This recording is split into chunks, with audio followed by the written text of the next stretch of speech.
Hey guys, Public here with a quick video about Court of Stars. We did a podcast a few days ago and I mentioned that you can actually use Fade to help skip in Mythic in Court of Stars. So I want to kind of show that. This is not a Mythic Plus, but I can at least show you what the skip is doing.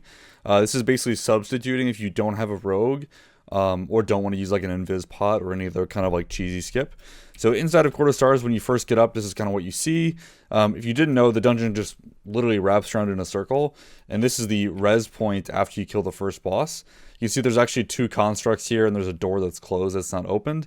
This does not open until you trigger the RP after the first boss. So I'm going to show you how to do that. The whole purpose of this is so that your group can effectively save time. You don't have to go through that kind of long RP sequence, and you don't have to worry about like doing any death skips or anything crazy like that. So like I mentioned, it's not Mythic Plus, so the aggro radius is going to be a little different than what it normally would be. Oh, I guess I just reset the boss. That's pretty funny.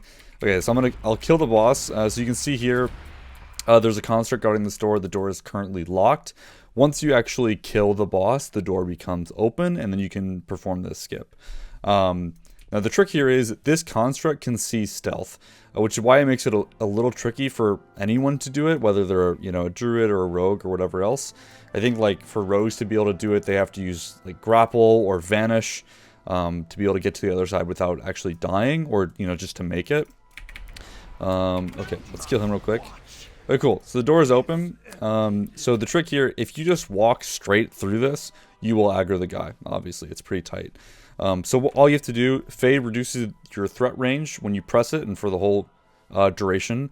So all you have to do is come up here, you press Fade as you're walking up, and then you do a little bit of hop onto this bush, and you can walk straight in. And this will work every single time in your keys, good to go, no problems.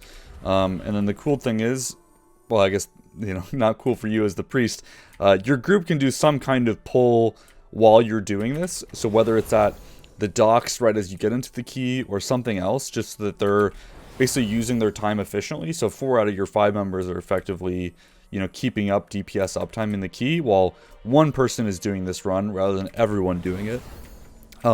It will change how you do count, and then once you get to this section, I usually Fade again, and you see now the RP is triggered.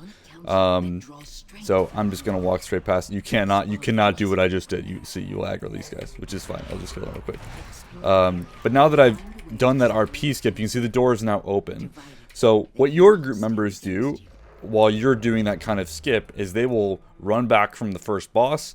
They'll be here, and like I said, they can do some extra pulls over here, maybe save this big docks pull to do right after the boss, kind of whatever they want, and then the door will be open, and then you can continue the dungeon as normal. Now you basically have a decision to make after you do this as a priest. So once you've actually triggered the RP, you have basically 2 options for what you want to do. You can use Fade and work your way around everything that I just did. You can't go through the bridge. You would actually have to basically take the very long route. You have to be very careful of the imps, and you basically have to walk your way all the way around here to make it to the door. You can hop up on this little ledge, come up over here, and then go straight to the door. Again, you do have to dodge the imps again here if you're doing this. So it's a little dicey to do that. Or you can just take the 5-second death penalty and just die. Once you trigger the RP, once the door's open, you can die. The other thing that you can do while you're kind of in this, you can just kind of like scout out for your group, like, hey, the book is active. Hey, the trap is active, or whatever else, to help kind of plan the route. Again, it's kind of a matter of what you want to do, but most cases, I would just say the 5-second death timer is probably faster, because then you can get back to the group and maybe help them finish the pack if they were doing this kind of big pull or something else like that. So that is the kind of Court of Stars Fade skip. Hopefully that makes sense. If you have any questions, let me know, but pretty straightforward, and hopefully this helps. See ya.